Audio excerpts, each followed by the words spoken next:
see this word, O you prophet, this is a clue that it's just there's a lesson to learn from it as a history, as a historical event. Things that happened during the prophet's time. Because they needed those rules also in those days for a few hundred years. That these rules apply applicable to war specifically. In our case, we derive the general principles. Right? Why will women or men secret use here? Well, I'm just saying it would be like a personal commitment. They will not do this. Saying, it's like personal. No, it's okay, I understand now what you're saying. See, verse 12 is the testing process. This is how you test them. This is the title of the surah. Tested woman. So, if a woman comes and joins the believers in war, this is how you test them. You make them pledge that they will not idolize, what is it? Never set up idols besides God, nor steal, nor commit adultery, nor kill their children, nor invent any falsehood, nor disobey the Prophet's righteous orders. So this was the testing process. Which criteria? How do you test it?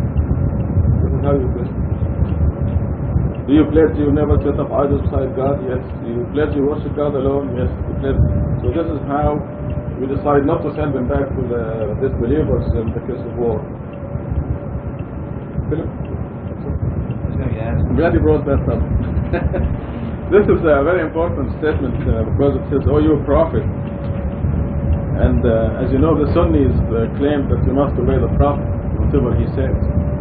This tells us that not all his orders should be obeyed, only his righteous orders, or the good things that he says. That he can say wrong things. And I have this in the book Quran, Hadith and Islam.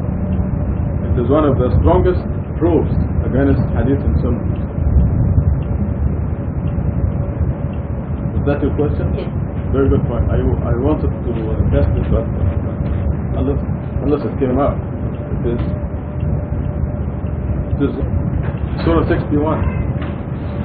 Okay. The column. In the name of God, most gracious, most merciful. Glorifying God is everything in the heavens and the earth. He is the Almighty, most wise. O you who believe, why do you utter what you do not do yourselves?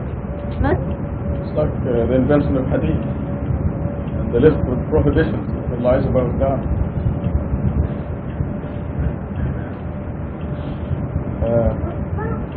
What's more, even the fellow who came to save me, his wife, you could see only her glasses, which was completely covered, and she would not utter a voice because they teach them that the voice is like being naked. That's what they teach.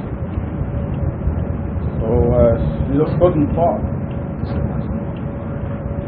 Yes, completely covered. It was hot on that day. It was 95 or something outside. She was, this is really mistreatment. So this is inventing lies because her husband taught her that this is the way you're supposed to dress. Who is more evil than one who invents lies about God? And he's telling her, God tells you this is the way you're supposed to. So it's unfair. It's so unfair. Okay. Verse 8. Right. The miracle of the Quran is coming out. God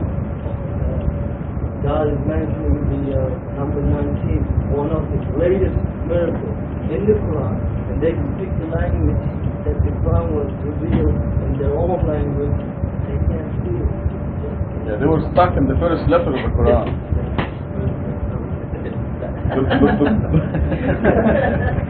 They go to the end. And while stuck in the bib, God put the Raksham under their feet and turned the miracle into numbers completely. So now they're stunned. They really are. They don't know what to do. They're completely silent. Not a sound. So utter silence. After all these numbers came out, they just So this is a perfect example of God perfecting His life. Also it has to do with verse 9. Because I assure you the whole world will be Muslim in about 50 years. Because of the mathematical facts that are coming out of the Quran. So as pioneers, you better familiarize yourself with these physical facts. You see these numbers in the verses on the, look at the page 396 for example, you see verses 1 to 14.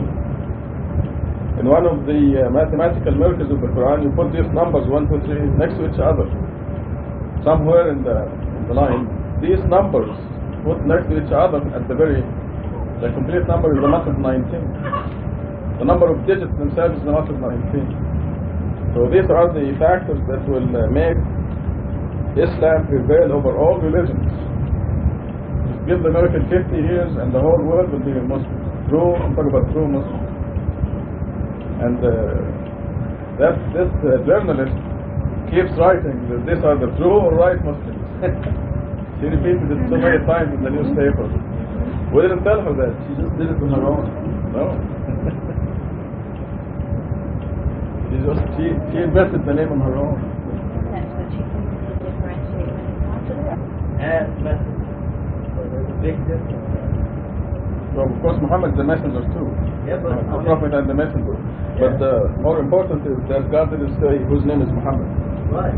Why? And Muhammad's name is mentioned in there. This is referring to You have to look up the mathematical, the appendix. It will be coming in the new translation. Because there are many mathematical relations here, there's no time to mention all of them. And they will be detailed in appendix 2 of the new translation. Yeah, verse 13 is telling us that you don't have to wait for the day of judgment to enjoy the benefits. You can grow the benefits now. You have a perfect life now. Guaranteed victory, health, wealth, here, in this life. That's very important. And I think, again, we will not speculate if we are living this experience. We know that I published all over the Muslim world that hadith is satanic, innovative, and I have it printed here since 1982 in the brown book that is widely distributed. It's been summarized in many newspapers and criticized and reviewed. But what happened to Salman Rushdie didn't happen to me. Because you see he's in hiding, he's afraid, he has all these people up in arms, and he didn't say half as much as I did. So, but we live these experiences, because God's word is true. How do you explain that? Except by the word of God. We have to thank God, alhamdulillah. We don't just have any ideas. However, it doesn't matter, even if you get ideas. Remember that you have an invisible giant standing next to you, and it's not just a giant. It's a giant who can hold the whole earth in one hand. So if somebody is plotting against you in Stockholm, Sweden, your giant will be there, taking care of them, just as they plot and scheme. It is true, you better believe it, because it's mathematically proven in the Quran. This is the importance of verse 13. We're told that you do your part. Your part in 11 is you believe in God and His messenger and struggle in the cause of God with your properties and your lives. This is your part.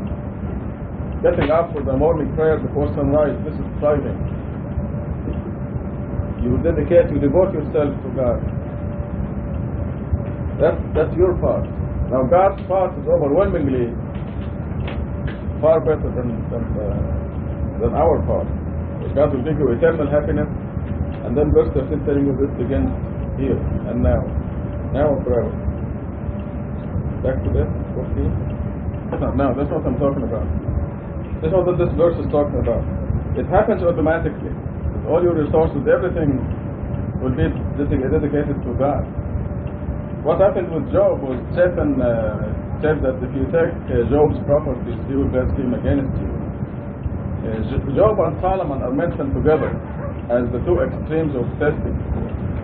And again, this is something that doesn't happen now.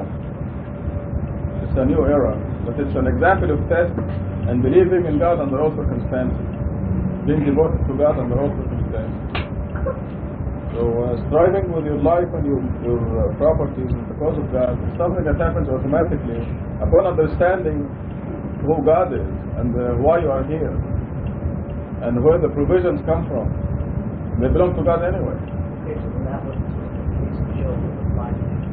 It's an extreme example of test that was okay in those days. He was restored anyway. Everything was restored and twice as much. So this is to make us understand when we lose something small. As much. But everything will be restored and twice as much. So Satan may say Robert will blaspheme if you destroy his car. Against you.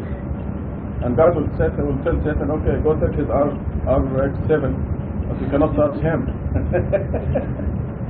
So he took your RX-7, but he couldn't touch you.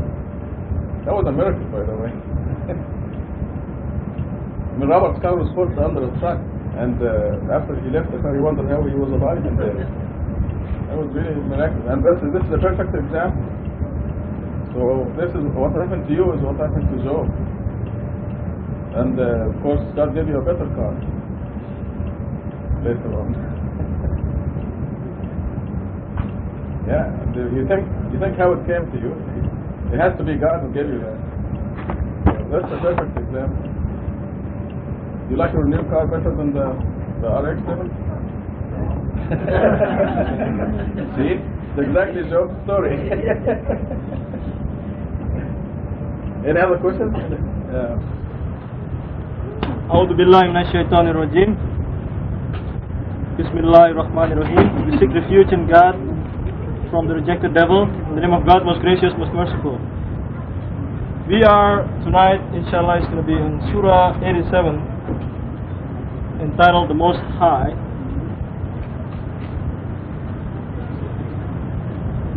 Glorify the name of your Lord, the Most High. He creates and shapes. He designs and guides. He produces the pasture, then turns it into light hay. The title of the surah is The Most High, and we see in verse 1 that we are commanded to glorify the name of God, the name of our Lord. And this is a reminder also, which I think is never enough. We have to keep remind ourselves that we have to remember God every chance we got. There was a very good explanation, and when I watched that program, I said, I wish Reşad was there to explain this thing, because there was one moment where one professor of biology from University of California talked in front of this group, and this group of Institute of Creation Research was represented by one PhD also in biochemistry, graduated from the same school Reşad graduated, University of California, Riverside. So it was very interesting, but he brought the argument up to the point, and then he couldn't further it. But if he had heard that, what Reşad gave in the khutbah, that would be very interesting. Because at one point, that professor of biology from UC Berkeley said, we are 99% similar to the apes. That's what Reşad mentioned also. 99%, and that's very close, But we know that based on what we learn here, 99% similar means there's 1% difference. And 1% difference represents 1% of 300 billion nucleotides that forms the genes, which they say, the evolution says the same. And that is 3 billion. And you have 3 billion combinations, and we know that 84 combinations is 0. The probability is 0 that you have a certain combination having 84 items, and we are talking here about 300, or not 300, 3 billion nucleotides. And so based on theory of probability, that's 0.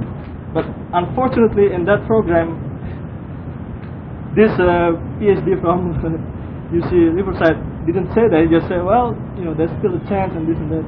So basically, I would say that this discussion will be further, in the future, that God willing, most people will grab the idea and then we'll see that even though the evolution is also a fact, because God says, and we learn from the Quran, that God creates, and in terms of our scale, then the creation undergoes evolution, and this will merge the two theory and will bring the Quranic light into the discussion of creation and evolution.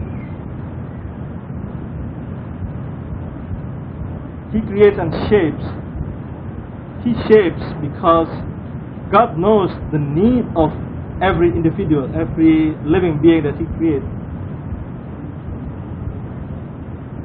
One example that was shown in that program was there was a species of bird who lives in a remote island and eventually evolved into many different, within the same species, they look different. The beak, one of them is longer, one of them is shorter. The longer beak because they need to get the nectar from the flower and all that. So they say they evolve according to the need. But we know that God knows the need of each individual, and then He creates over time the changes in that shape of the beak, for instance. And so when we see that example, we wonder about that example, and we say, well, immediately we remember God, and we go back to the first, before that, verse number 1, we glorify God, we say, Alhamdulillah, Subhanallah, when we see that program. But most people who believe in evolution, who do not believe in God, they say, well, it evolves, the brain or the bone in the back becomes smaller and smaller and smaller, and over 1,000 years or 10,000 years it becomes, smaller, and the jaw becomes larger and all that. But we know that all that is designed by God, and we say, Alhamdulillah. So this is Edip, say something. It's facing you now, so you have to say something. Overwhelming. This is the title of Surah 88. In the name of God, most gracious, most merciful. Are you aware of the overwhelming? Faces on that day will be shamed, laboring and exhausted, suffering in a blazing hellfire, drinking from a flaming spring. They will have no food except the useless variety. It never nourishes nor satisfies hunger.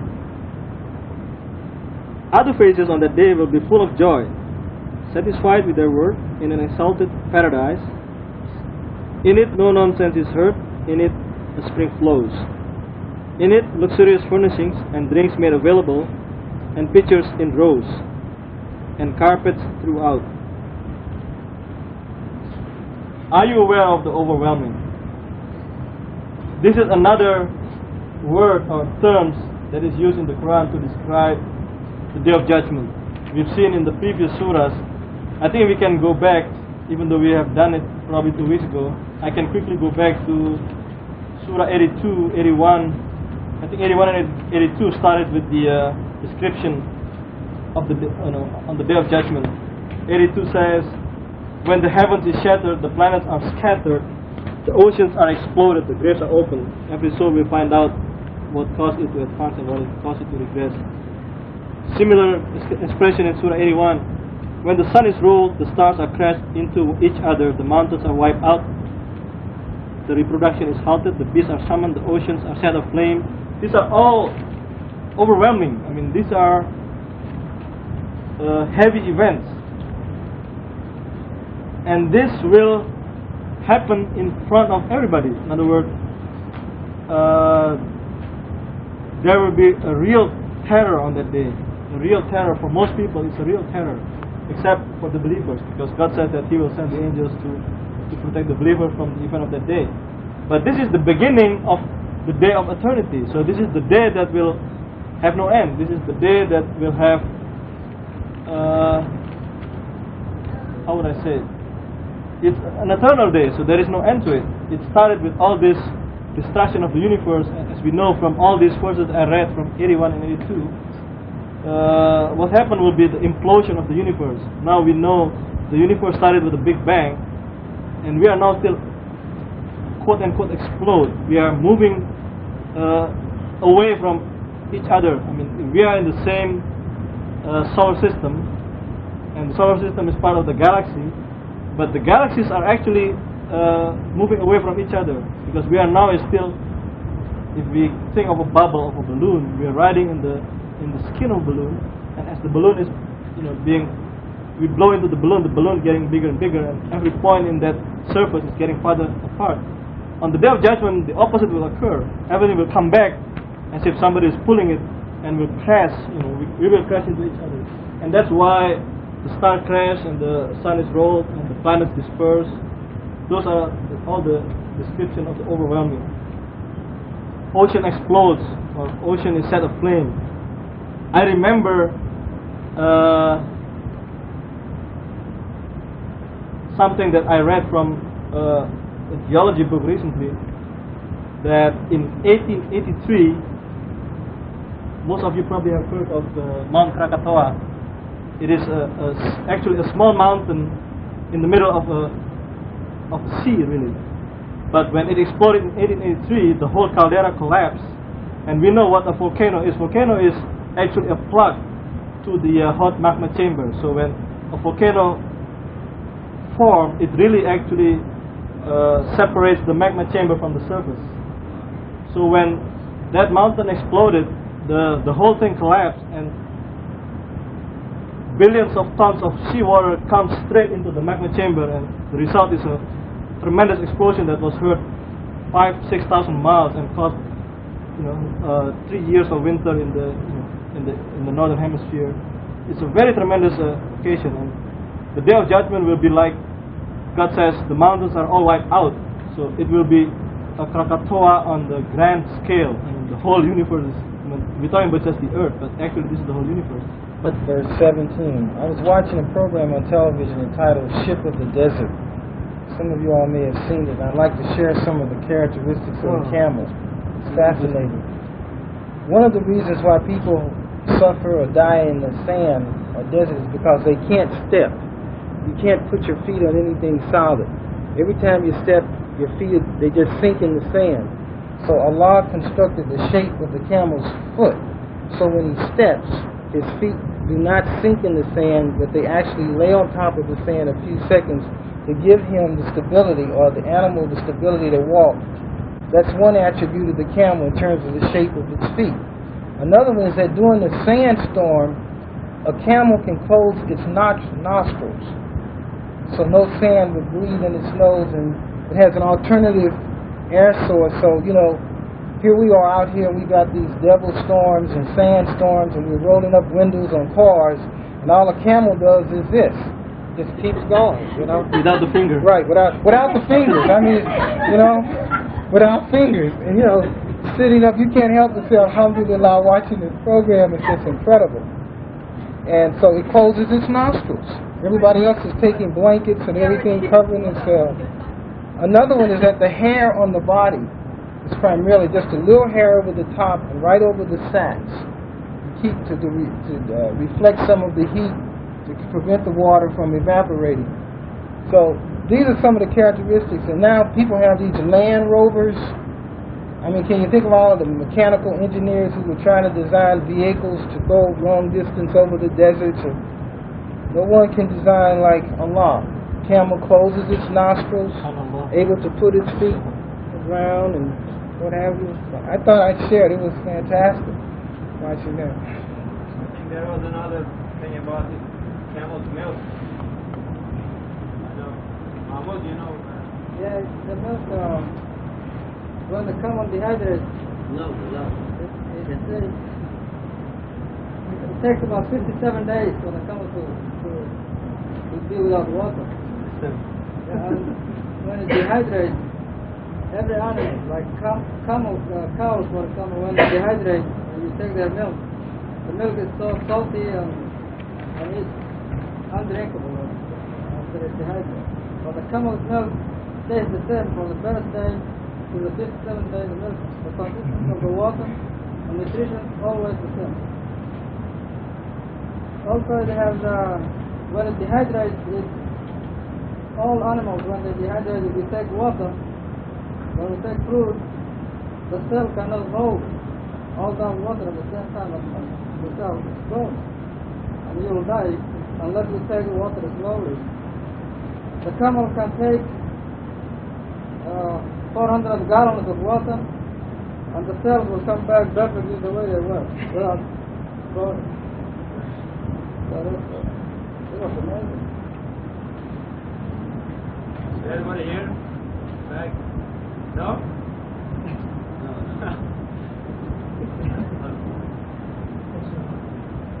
Okay, camel is the only animal whose milk, when the animal dehydrates, like your other cows or something, their milk becomes salty. So salty you cannot drink it. But the camel's milk, the contents, stays the same for 57 days. I guess that's one of the miracles, that's 57 days. So, for a long period of time, still they can drink the milk. The other thing Muhammad is saying, when we dehydrate, if we drink water real fast, then our cells will explode because they cannot take the water. But camel is not like that. God designed such a way, even when the animal dehydrates, can drink as much as 400 gallons of water, and his cells will be the same shape, will hold the water. So that's why God mentioned camel. That's also a scientific miracle, because they didn't know anything about the camel. They just ride it. The only thing you know that camel can go over the desert. But they didn't know so complex things about the camel at that time.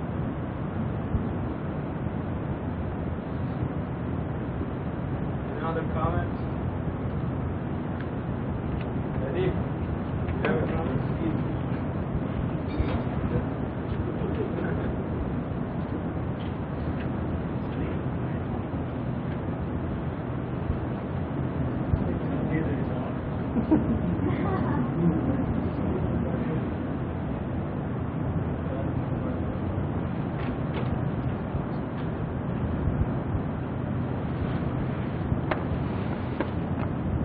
89. Dawn.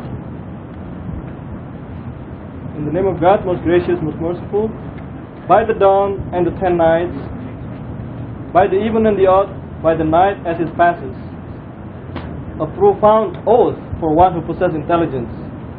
Again, we see here that the dawn, the 10 nights, the even and the odd, by the night as it passes, these are all, this is a profound oath. God is making an oath by all these things that He created. But we know that the dawn will sure to come. I mean, every morning it will never fail. It will come, and sun will rise, and then will set and come again. That's one thing that we can take for granted, that this is 5 o'clock tomorrow morning, the sun will rise. And during the winter months, it's probably 7 o'clock. People have means to calculate that by now. The 10 nights, these are the last 10 nights of Ramadan, as we see in the footnote, wherein many believers retreat to the mosque. Surah 2, verse 187.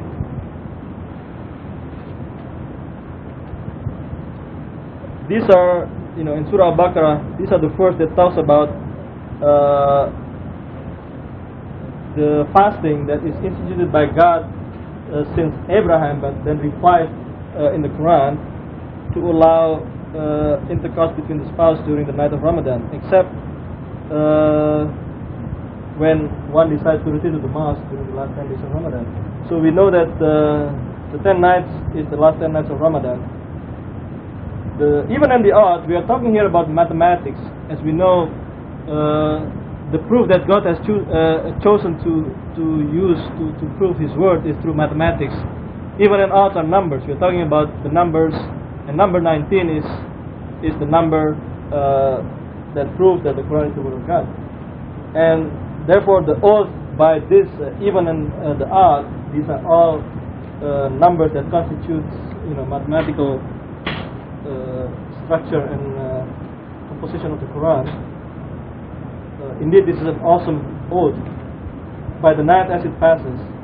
So we know why this is a profound oath. God says that for people who possess intelligence, people who dare to use their thinking to think about the Creator and find that there is a profound proof behind it, then these are people who possess intelligence. Have you noticed that what your Lord did to Ad, Iram, the town with tall buildings, there was nothing like it anywhere. Number 9, also Thamud, who carved the rocks in their valley, and Pharaoh, who possessed might.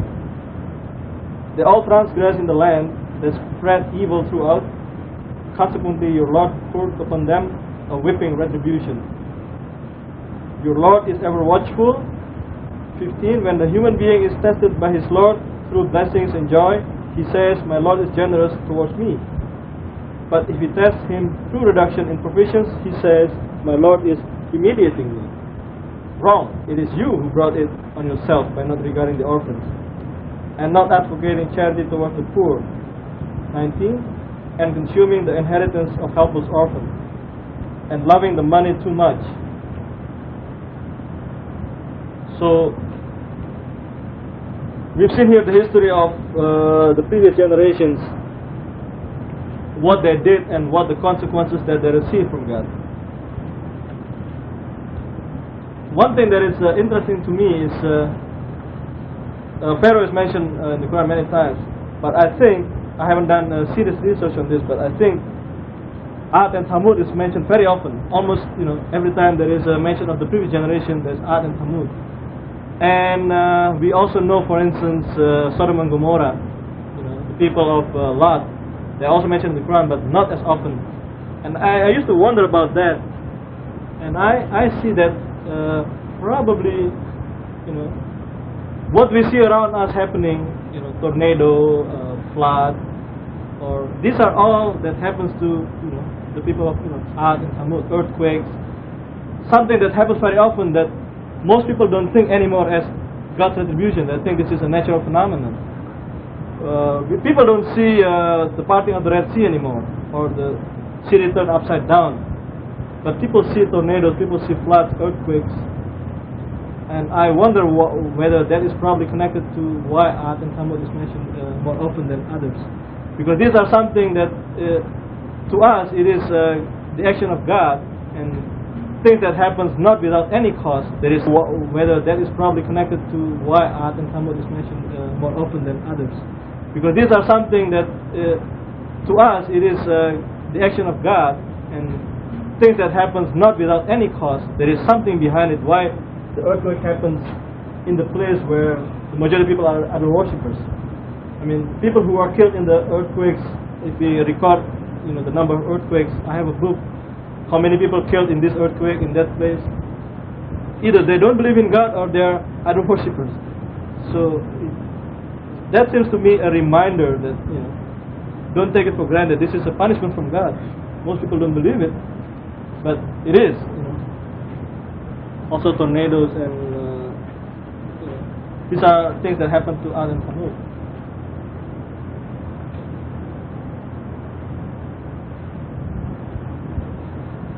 Number 15 and 16 and 17 and on up to number 20 is better when it said in every situation there is relief. It was a little softer than with pain there is gain.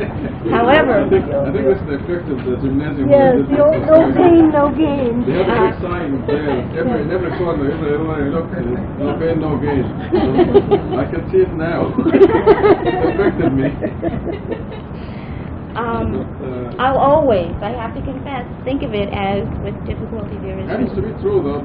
For example, you mentioned the mosquitoes that attacked us there in San Francisco. This happens to be one of the most memorable things that we had, because many Comments. Number 7 is telling you must grab every chance you can get to feed your soul. Every chance that has to do with God, you must grab it. You must remember that anything you do in this world that has nothing to do with God is a waste of life. It's a terrible waste of time. We do it only out of necessity. The reason we go to work is to make a living. But if there's anything that has to do, that does not have to do with God, it's a waste of time. So number 7 here, whenever possible, you shall strive, means you must never pass up a chance that you strive in the cause of God. A Friday prayer, a lesson, a meeting, a Quranic study. This is God's advice to you and me. Whenever possible, we shall strive. You must give God's commandments priority over anything else. Then if you have time, you do the other things. You go to work, make a living. And God guarantees that you'll make more money if you give up an hour of work, for example, for the sake of Friday prayer. God guarantees it in the Quran that you'll make more money. So it will be material gain as well as spiritual gain. God is the only one who dispenses provisions. Whenever possible, we shall strive, seeking only more. Fortunately, we are the people who need this advice. It's other people who need this advice, because we automatically do this, alhamdulillah. And we have 3 profound introductions. The day and the night are profound signs, as you know. They remind us that the earth is hanging in space, and the male and the female. So these 3 profound verses tell us that actually this short surah tells the secret of happiness. So it is very important to know which path will lead you to happiness in this world and forever, and which path will lead you to misery in this world and forever. So you see in verse 7, the path to happiness. Surah 54, if you remember, God says He directs you to happiness or misery. He controls that. And it is now established that material success does not bring happiness. So your works are of various kinds, and they will lead you to either path, happiness or misery. And what I wanted to emphasize is verses 5 and 18, both of them talk about charity. In this short surah, 2 verses talk about charity, because it's a continuous process. Just like we feed, God wants to remind us that just because we continuously feed our body, how many times did you drink today? You drank water or Coke or something today. You drank, you ate. You really take care of your body, your garment. So God is reminding us to take care of the real person, of you. To take care of you is a continuous process, just like the eating and the drinking and the sleeping and the showering, the things that you do for your body. It's a continuous process, and like the 5 contact prayers, continuous process. Charity also is a continuous process, because you continuously make money. And you have to set aside 2.5% for your relatives, your parents, and so on, just like undirect. The 3 verses, 3 profound signs. This is common in the short surahs. You're seeing something that's very important. And here, the important thing is the secret of happiness. If you do these continuous processes that develop your soul, God promises you happiness now and forever. So these 3 verses consistent with the text. God says in verse 4, your words are of various kinds.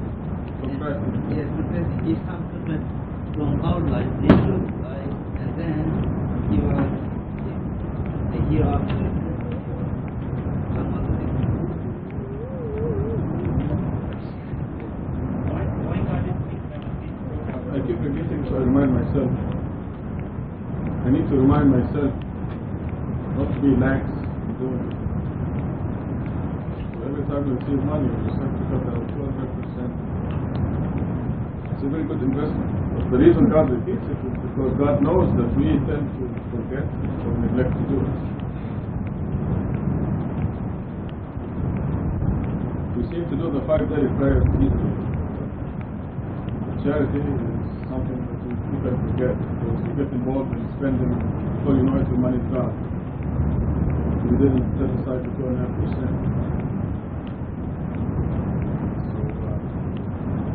The reason this is also repetition is of psychological importance.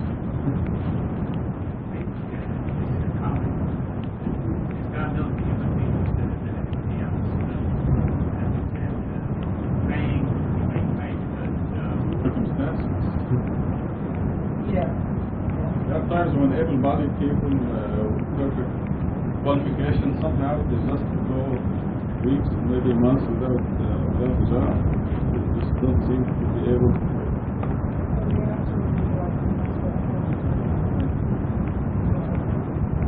You have to be extremely kind to them. There may be exceptions. Some professional beggars.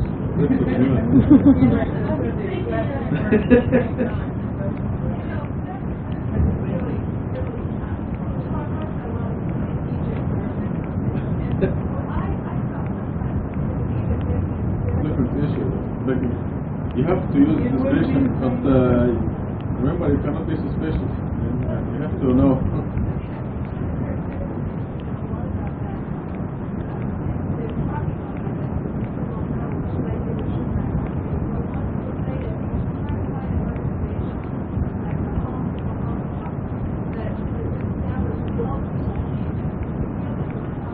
Tucson is the food bank. Tucson is the food bank, but sometimes you meet these people in the street.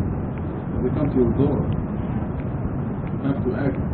There's a commandment here not to reprimand the beggar. So you better be careful. I'd rather be a sucker than and practice commandment. Right. But I mean, this is the least. The least you can do is not reprimand. Because of course, unless you know personally what he or she is doing.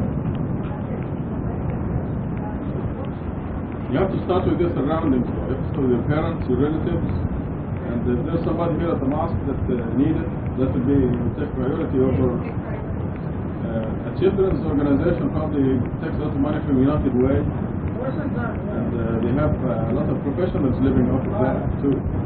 I investigate. I find that the food bank is very clean. They don't have cycles, organizers, and they really do give food to the poor.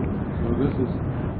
There are some other organizations that take millions of dollars, homes for the children, abused, battered wives, abused this and that.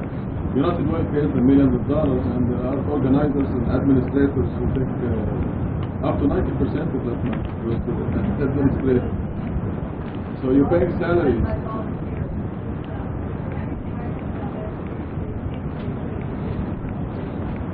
There's nothing wrong with giving to that.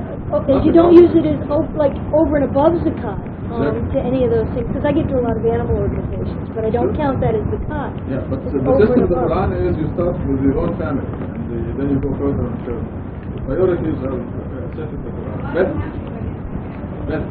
This is something different.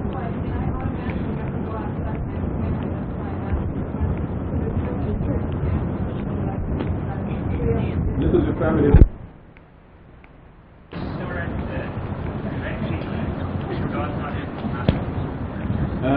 Okay, I'm glad you brought this up. Some people think that this surah was directed to Muhammad personally because of your Lord will give you. He found you astray and he guided you. You will not just Muhammad has to confess that he ever was astray. Ahmed Rayad is laughing because I had my father. He was for 4 months here, and I wanted him to say it. Muhammad was astray, and he wouldn't say it. And we had lots of funny encounters because when I show him all the other verses showing that Muhammad did make mistakes, he will say, "Okay, and he was astray," and then 5 minutes later he changed his mind. So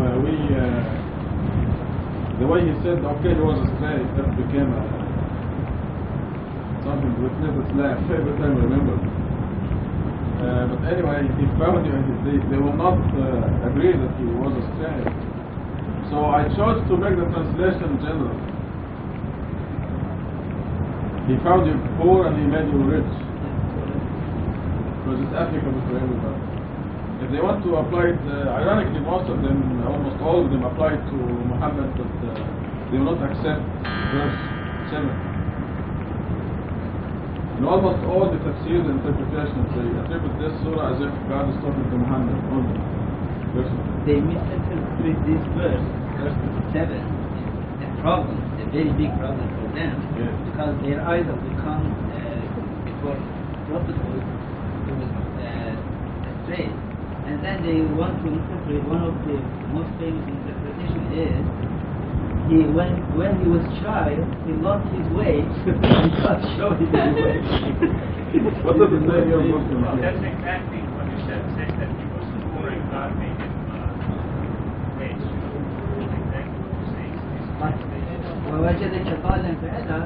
They say God lost his way when he was a child. No, here. Basically, what's the English version? Must be a very short translation. This is the reason. No. Also, all of us will be orphans at one time or another, unless we die before our parents do. But God always provides the home.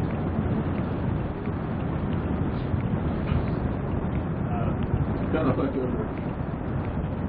Most of the next surah they do the same thing, but you can't apply to everyone. Because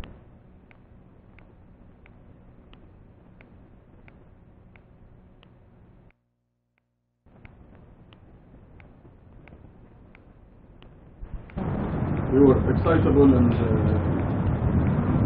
worried. You were worried, but when you believe, then you put your trust in God and you submit to God. As submitters, we realize that God knows what is best for us, and we put everything in God's hands. So you don't worry anymore, and you cool your temper, dispose your temper.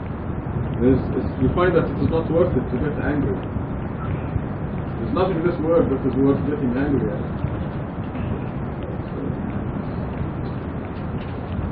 So this can be also general.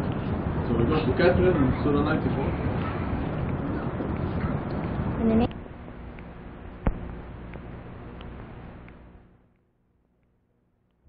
أعوذ بالله من الشيطان الرجيم. We seek refuge in God from Satan, the rejected. Bismillah ar-Rahman ar-Rahim. In the name of God, most gracious, most merciful. Tonight we start at Surah 81. And our teacher is Edip. He's going to start right away. Go ahead. Bismillah ar-Rahman ar-Rahim. When the sun is rolled, the stars are crashed into each other. The mountains are wiped out. The reproduction is halted. The beasts are summoned. The oceans are set aflame. The souls are restored to their bodies. The girl who was buried alive is asked, for what crime was she killed? The records are made known. The heaven is removed. Hell is ignited. Paradise is presented. Every soul will know everything it brought.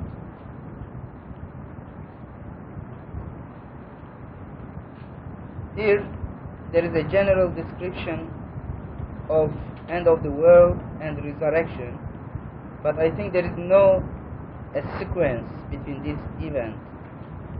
Only description both two events.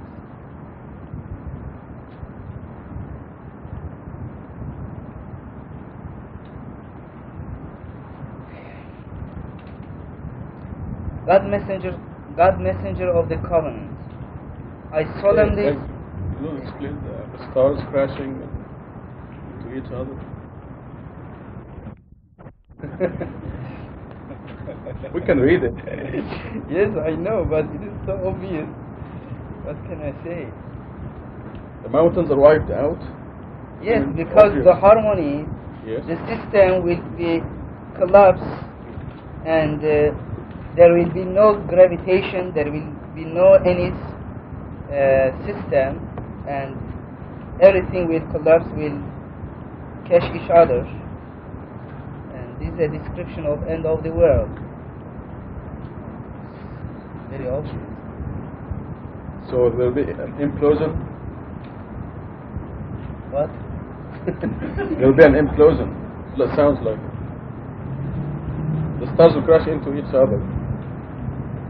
During the I don't want to give explosion you a rough time. No, I don't worry about it. Okay. In Surah 39 it says we're going to fold the heavens like folding of a book. Yes. This is it. So it's an implosion. They are expecting an implosion. There are two theories about end of this universe, scientific theories. According to them, one option, the universe, because universe is expanding, if the expand speed is more than a critical point, the universe cannot come together how do you say, forever it will expand. And but another theory is the maximum speed is below the critical point, and then after a while, many years later, they say thousands years or billions years later, they will come together. For example, if you threw a stone from the earth more than 11 kilometers per second, if its speed 11 kilometers, more than 11 kilometers per second, this stone will not come back to the earth.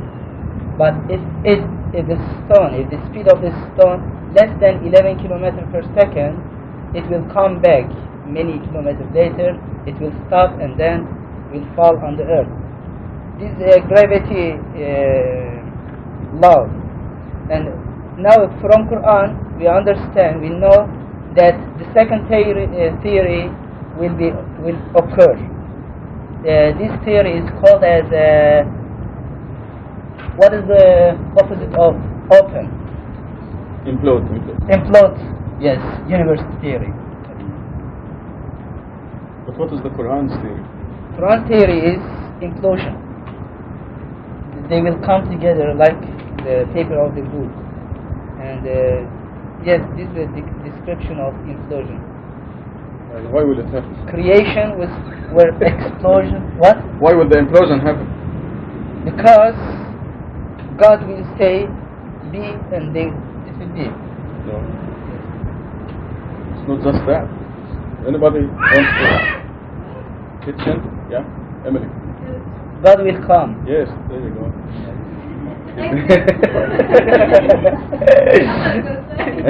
You have to speak fast, yeah? Okay, now we're talking. So this implosion will happen because when will God physically comes, come to this God's physical existence, when God comes, this universe cannot stand for God's physical existence, and then they will implode.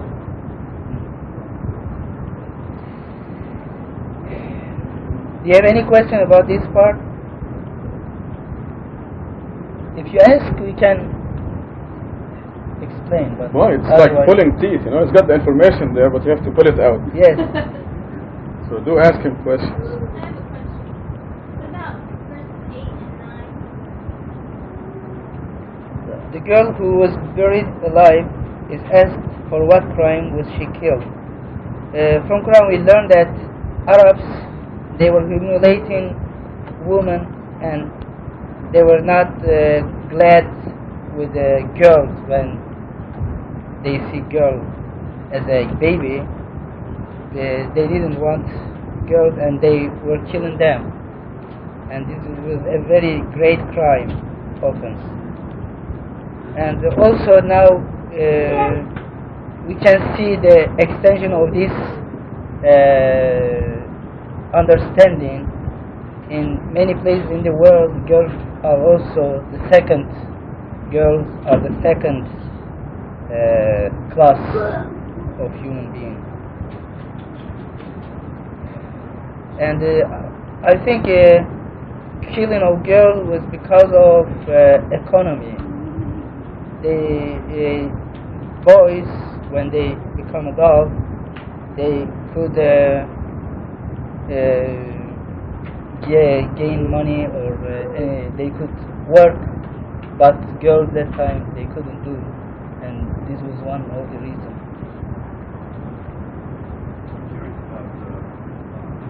What?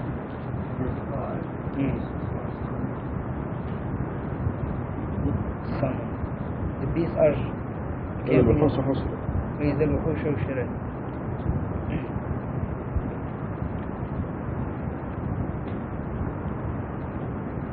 He's waiting. Yes. What's your question, brother? Why? Are the beasts called forth? They are called forth. To what does that refer? There are two ways to interpret, to understand this. One way, the beast, when a big event, explosion or a great shock happens, from fear they come together. They become together. This may be expression of this event, or in hereafter, God also will resurrect all animals. Yeah, the second interpretation is correct, because in Surah 6, verse 38, you can see that remember, yes. So it's the same word being used, that all the animals will be resurrected and will be gathered on the day of resurrection. I also have a comment. So if you had a pet or anything, you will meet them all on the day of judgment. I have a comment which I'm not sure is accurate because of my familiarity with Quran by memory. The first two verses sound very similar also to what is described as a black hole phenomenon, where a star changes its size very quickly and then shrinks, and the gravitational mass becomes so great that it actually draws other stars in. Yeah, the black hole phenomenon is a minute representation of this. This is a universal black hole. It's similar to it. But I want to go back to the 8 and 9 that Beth was asking about. I don't like to depress you, but this is actually still happening in Saudi Arabia today. I call it a cultural disaster. And this is why when they walk into this mosque, they're shocked to see a woman's hair. And they run away. I mean, they cover up the woman, and they regard them in such a disastrous way that they used to kill the baby girls in the past. And I had a Saudi friend 10 years ago who went back to Saudi Arabia, and he came back. He was almost crying. He said, "You can find baby girls in garbage bins now." He was from Medina. So this in the Prophet's city. It's very depressing. But that's what I mean. How will you change a cultural behavior like that if the Quran didn't do it? I mean, what is going to do it?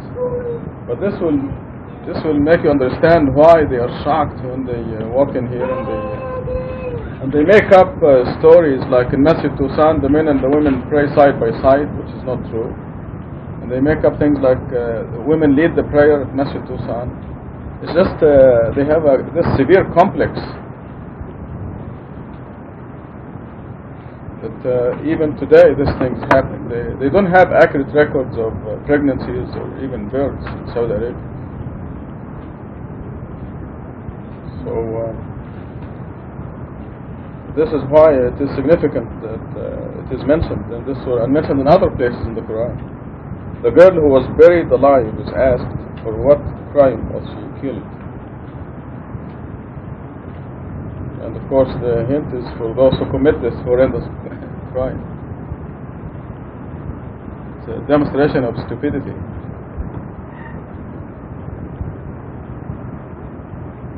So believers don't have that. I come across believers once in a while who prefer to have a son over a daughter or something, and I really suck it to them when they come up with that, because there's no preference whatsoever. As far as God is concerned, it may even be the other way around.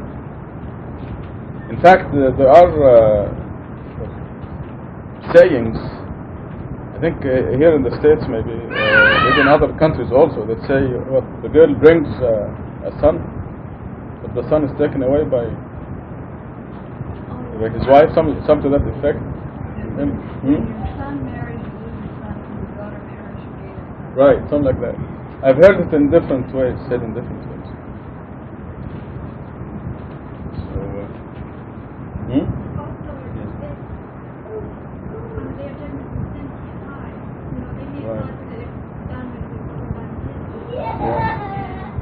This should be brought out.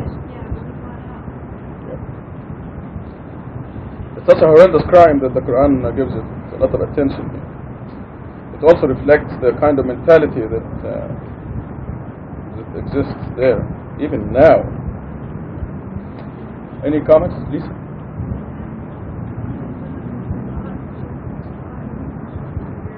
Exactly, yes, exactly. I'm glad you mentioned that.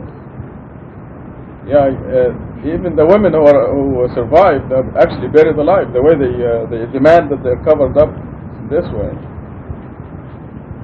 Ismail just came from Iran, and how does the streets look like?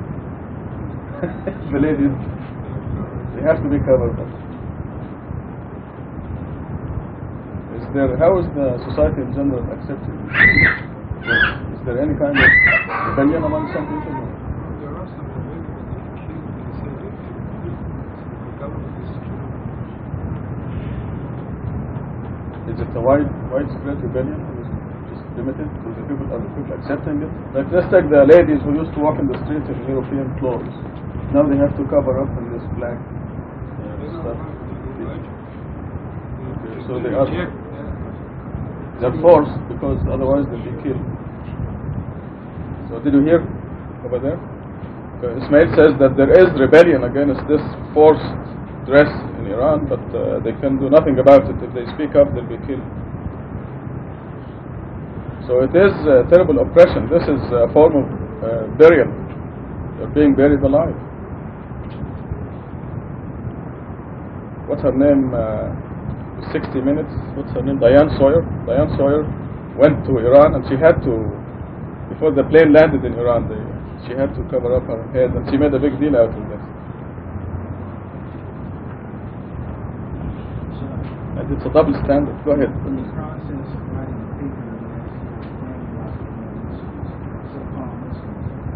Shocked to find out that even today, certain so-called Muslim countries, husbands, for example, just out of sheer suspicion or he throws his daughter out of the house, this thing, they have records where people actually, for example, murder their wives. Oh yeah, or daughters. Discontent. And he's trying to rationalize this thing and all the arguments about how they can't like take their life. And there are frequent incidents of this type of thing happening. The husband would say, I don't want you more, there's something wrong with you. He may murder his wife, he may throw her out, he may completely reject his daughter. Oh, I have on my desk a piece of news from the Arizona newspaper, where in Iran they ordered, in Pakistan, a judge ordered the execution of 6 people because of sex crimes. This is the headline. And when you read the article, you find out that this lady didn't like her husband, so she left him. Of course, according to the Quran, marriage is a contract between 2 people, and once out, the contract is invalid anymore. But they don't give this right to the woman, according to the so-called Islamic Sharia. So I don't know how many months or years later she married somebody else. Now her former husband complained, and they ruled that she and her new husband have committed adultery, so the judge ordered them stoned to death, and 4 of their friends also stoned to death because they knew about it. I have this on my desk. If you don't believe it, you can read it later. This is the kind of mentality that is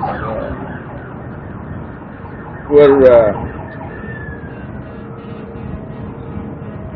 the women are oppressed.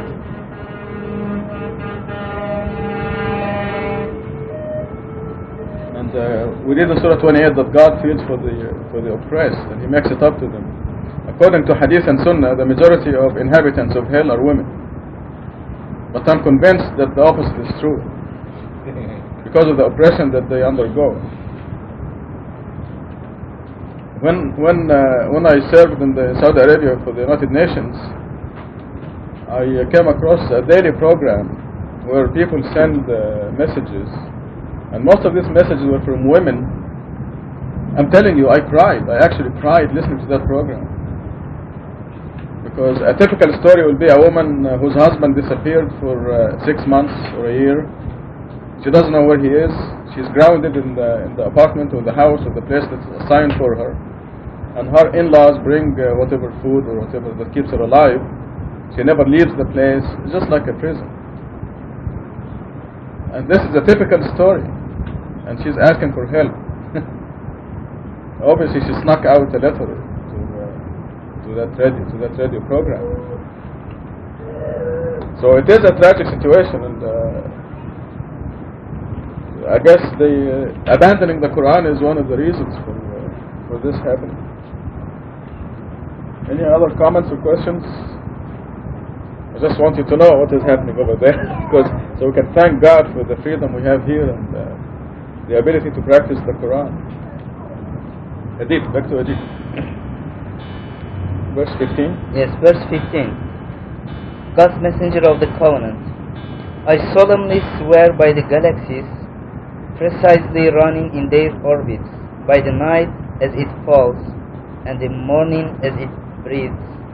This is the utterance of an honorable messenger, authorized by the possessor of the throne, fully supported. He shall be obeyed and trusted. Your friend Reşad is not crazy.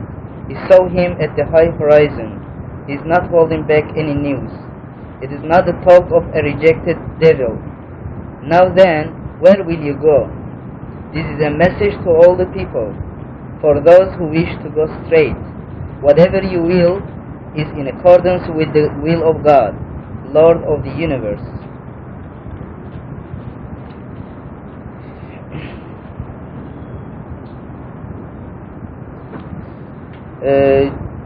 Look at the footnotes. If you add the number of the chapters plus Reşad, geometrical value of Reşad and Halife, you'll find it divisible by 19, and this refers to the message, because in verse 27 God says, in huwa illa zikrun lil alamin. This is a message to all the people.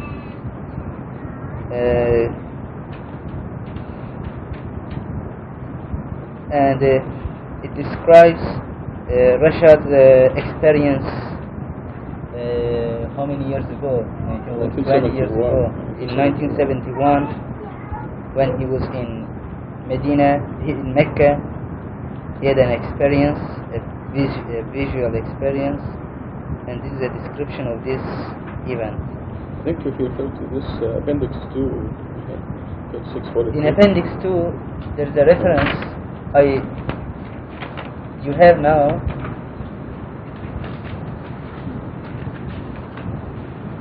Now, in chapter 3, verse 81, you will see the prophecy about God's messenger of the covenant, and if you add them to the geometrical value of Reşad and Halife, you'll find 1311, which is multiple of 19. And this surah has number of 81, and you find in verse 19, God describes the messenger, and also if you add them up, it is also divisible by 19.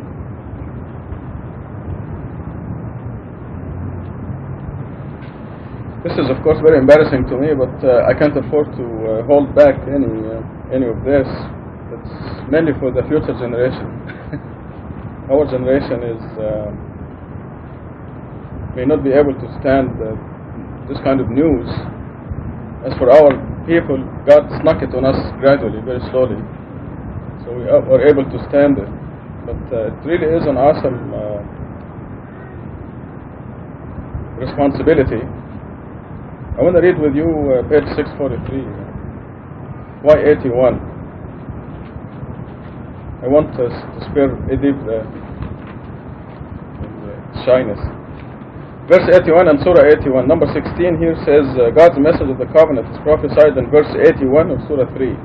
The addition of the grammatical value of Reşad, which is 505, plus the grammatical value of Halife, which is 725, plus the verse number 81, produces a total of 1311, 19 times 69. Number 17, if we look at Surah 81, which is what we're studying tonight, we read about a messenger of God who is powerfully supported and authorized by the Almighty, as we see in verse 19. Thus, verse 81 of Surah 3 and Surah 81, verse 19, are strongly connected with the name Reşad Halife. As you know, when the first hint came out in the first translation, authorized English version, a lot of people were up in arms, why authorized? Who authorized this? But the verse in Arabic here, verse 20, is very clear, authorized by the possessor of the throne, fully supported. And now we have these mathematical proofs, Quranic and mathematical. Number 18 on page 643 say, if we add the surah numbers plus the number of verses from the beginning of the Quran to verse 381, where the message of the covenant is prophesied, the total comes to 380, 19 times 20. And this is shown in table 6. You understand this number 18? You take the surah numbers and the number of verses from the beginning of the Quran to the place where the message of the covenant is prophesied, and this gives us 380, a multiple of 19, and as you know, 19 is our generation's sign. Number 19 says the geometrical value of verse 381 is 13148, which is a multiple of 19. This value is obtained by adding the geometrical values of every letter in the verse. Number 20, if you look at that portion of verse 381, which refers specifically to the message of the covenant, I have it here in Arabic. It says, a messenger will come to you confirming what you have. We find that the grammatical value of this key phrase is 836, 19 times 44. So this is the connection with Surah 81. This is why I couldn't afford, or to avoid writing in verse 22, put the name Reşad in parentheses there, verse 22. And some of you who are familiar with the initial announcement will excuse me for doing this, because I just can't afford to hold back. Those of you who are not familiar with that momentous night, I'd be glad to go over it with you again, and if you find that this is not acceptable, I don't blame you. It is very difficult to accept, but I will be very happy to discuss it with you if you have any reservations. And like I said, this is for the future generations. It will be easier for them. I have to share with you a story that will please the believers. We were staying at Farima and Amir Kulani in San Francisco, and they have two children. Shaliz, she's 8 years old, and Paris, he's 6 or 7. After 2 days of staying there, the neighbor's kids came to the house and asked, where is God's messenger? Apparently that the Farima and Amir's children were going to the neighbor saying, guess who's sleeping in our house? And it reflected how it will be a lot easier for the new generation because they don't have the holdbacks or the hang-ups that we have. They will grow up and they will look at the whole story objectively. They will look at the proofs objectively without anything holding them back. So it pleases us to see the people, the new generation. So this here, if you excuse me for putting it in, it is for the new generations. And I hope most of you will understand anyway. Okay, back to Edip. Do you have any questions about this part? If you have any questions, don't be shy, because you have to bring out all any doubts and kill them. Yes. It's interesting that I find some of these things happening without me paying attention, like he's not holding back any news. He's not holding back any news, because I'm not holding back anything. I want everything to be clear in the open. And then I read the verse and they say, yeah, this is what is happening. And the point that Lisa raised of obey and trust, he shall be obeyed and trust, it is not the person. It's obey and trust because we're receiving information from God. And this is why God ties the commandment of obeying God and obeying the messenger together throughout the Quran. Because I'm just as excited as you when we receive new information. That straightened everything that we were doing. We were doing lots of things wrong, and God's mercy sees to it that we changed our ways to the correct way. So this is where obeying and trusting comes. Your friend is not crazy. This ties in with the other statement. The Quran says, I've lived with you many years. In other words, this is a quotation in the Quran. Remember it? I forget where it is exactly. But what it says is that here is a person who's been with you for many years, and you know he's not crazy. Because a person who is not a messenger of God, who claims to be a messenger of God, will have to be crazy if he is not a messenger. He'll be a person who has no belief that he will meet God someday and will be asked by God about everything he's doing. Or he's a person who doesn't have any mental capacity whatsoever. And the statement that I've lived with you many years is because I got to know you, we know each other, and obviously I'm not crazy or mentally retarded or any. So this statement, your friend is not crazy, ties in with that. I stayed with you for a number of years. It is God's design to appoint messengers after the age of 40. This has been consistent, except for the Prophet Jesus, for special reasons. But every messenger was appointed after the age of 40. So he lived among his people for 40 years. They knew him as a normal person who's a merchant or a shepherd or going about his business. They know he's a normal person. All of a sudden he says, I'm God's messenger. And invariably they accuse him of being crazy. So he said, I lived with you so many years and you didn't know that I was crazy, so why do you call me crazy now? Going to examine what I'm saying. Yes? 10:10? 10:16, yes. 10:16, yes. What is it? So this is the idea. Because if a person lives with you for so many years, you know him closely, and you know very well he's not crazy, then he's either he's really a God's messenger, or he's a very, very bad person who is trying to trick God. It's one of the extremes, nothing in between. Yes. Him at the high horizon. He saw him at the high horizon.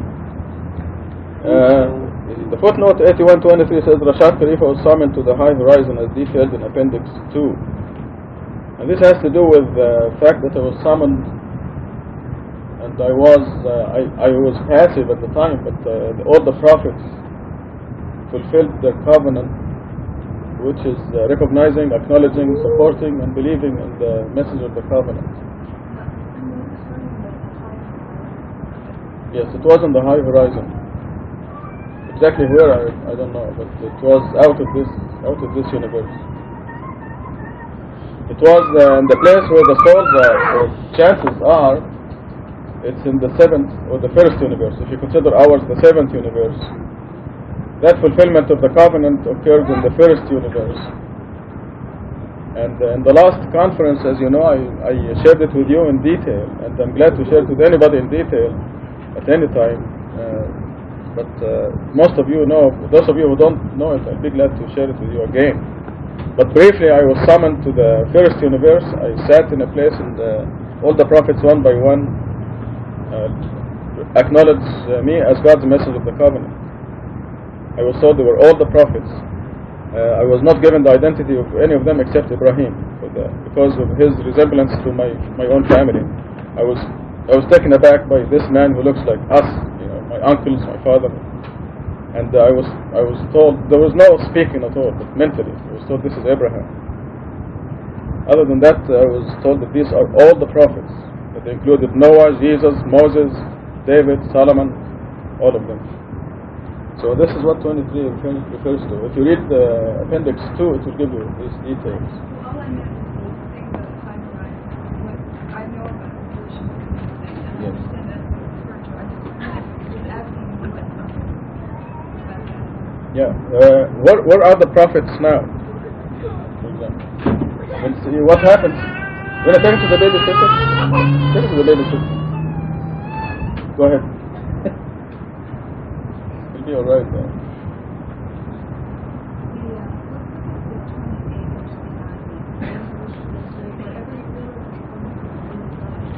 In other words, those who are known to be to deserve guidance will accept this information.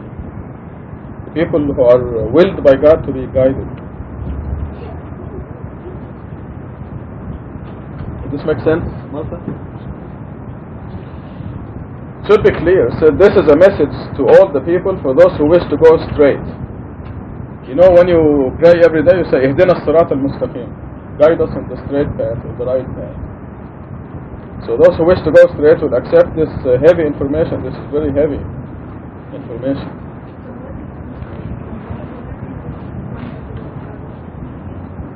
Okay, when you look at any person, there's an invisible stamp on their forehead that says heaven or hell.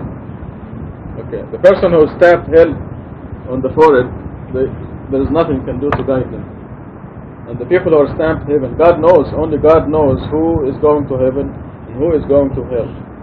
So, for the person who is stamped hell or misguided, there is no way you can make them understand.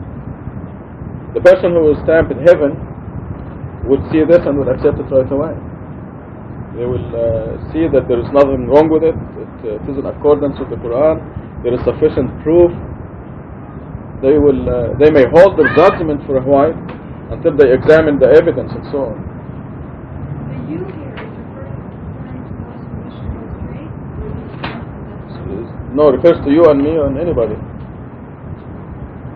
Whatever you people will is in accordance with the will of God, Lord of the universe.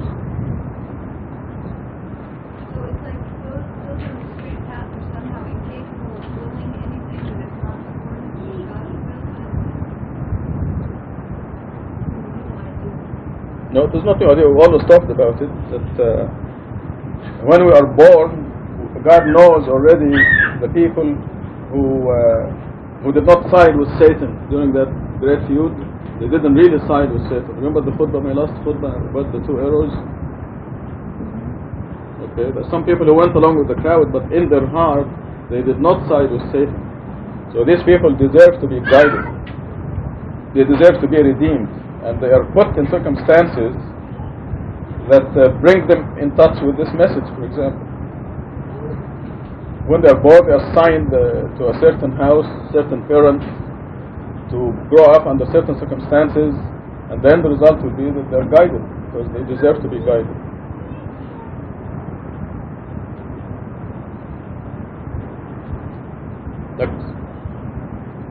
This is a blessing also to us and our believers, because the moment, not only speaking, but when we talk about miracles, a lot of people say, where's power in the miracles? When we mention, I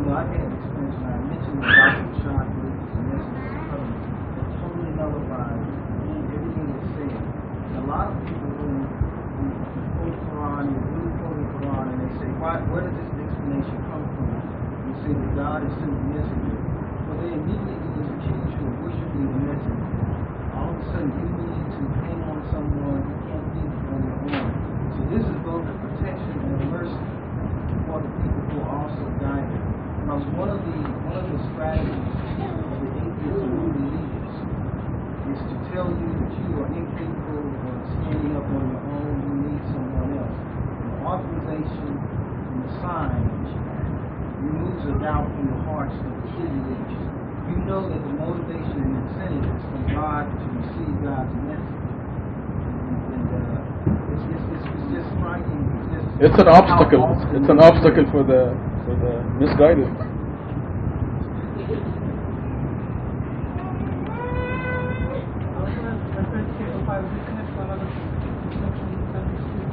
Say it again.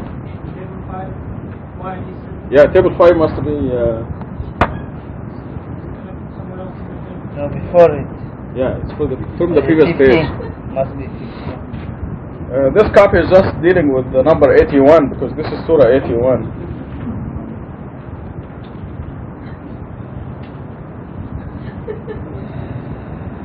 The locust playing havoc with the group here.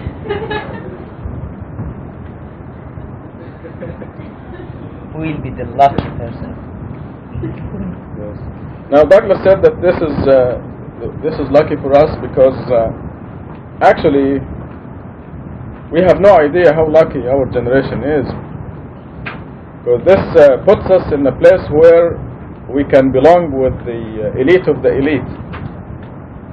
The elite of the elite, or in the Quran, as-sabiqun, those who are especially close to God are the people of the first generation. Whenever a messenger comes, Abraham or Ishmael or Jesus or Moses,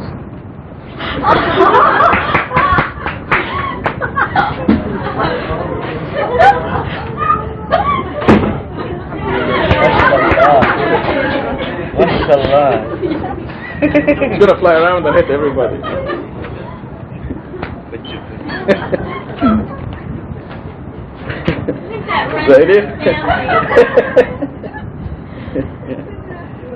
The elite of the elite are the people who exist at the same time when the message is new and the people are rejecting it and you are being persecuted for accepting that message, which is worshiping God alone, accepting the word of God alone. It's a very heavy responsibility, and the people who accept it are very, very, very, I can this forever, fortunate, because they are the elite of the elite for eternity. And you're not born at this time by coincidence. There is a reason for it. Obviously you deserve it. But to say that we are lucky or fortunate is the understatement of the century. It is really a very, very exciting part of history, and I'm just talking as a person. Since God happens to want us to know certain information to correct our path, and God's system, as we learn from the Quran, is that He selects one of us to distribute the information through one of us, and doesn't make this one of us any better or worse or special. There is no, and we have many lessons in the Quran indicating this. Moses, one of the great messengers, God sent a teacher in human form. He could have been a human. Probably he was an angel. But God didn't tell us if he was a human or an angel. The fact is that Moses existed, and there was another servant of God who taught him a few things. So it's just a system whereby God disseminates information to all of us. We are a very fortunate generation indeed. Alhamdulillah. Abdullah.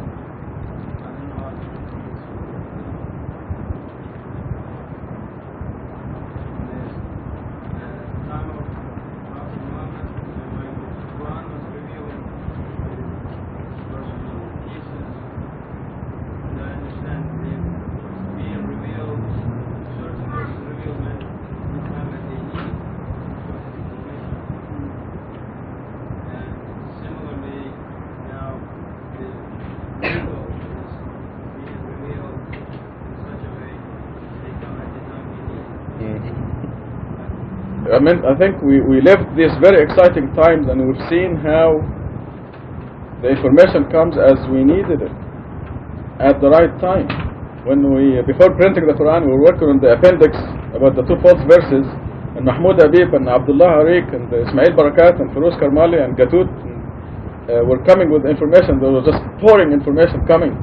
The evidence, very powerful and amazing. I mean, we just couldn't catch our breath. And now that the book is in the press, they are very quiet, aren't they? Do you hear anything from Mahmoud or Abdullah? No. But the information came at the right time. It was just amazing.